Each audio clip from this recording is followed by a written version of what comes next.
Before the opening bell, U.S. indices they closed down on Friday, pressured by shares in banks, media, and consumer durables and apparel sectors.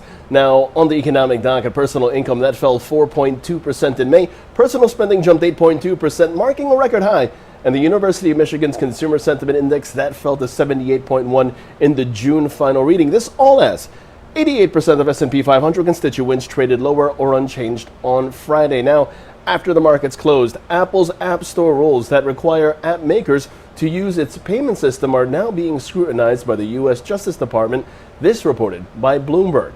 Meanwhile, Beyond Meat, that's a producer of plant-based meat substitutes. That company downgraded to underweight from overweight over at Barclays. Moving on, we have Coty, the global beauty company, agreeing to acquire a 20% stake in Kim Kardashian West brand KKW for $200 million, according to a report from the Financial Times. Now, taking a look at today's markets, there's no major earnings expected, so instead, we go straight to the economic docket. 10 o'clock in the morning, we have the release of May pending home sales figures. Now, taking a look at the markets, the S&P 500, where we begin, key resistance 3027, and that's in focus. As long as 3027 is the resistance, expect a return to 2984. Short positions below 3027 are favored with targets at 2984 and 2953 in extension. The Nasdaq, meanwhile, that sees its key resistance at 9910, while the Dow Jones intraday sees its key resistance 25,110.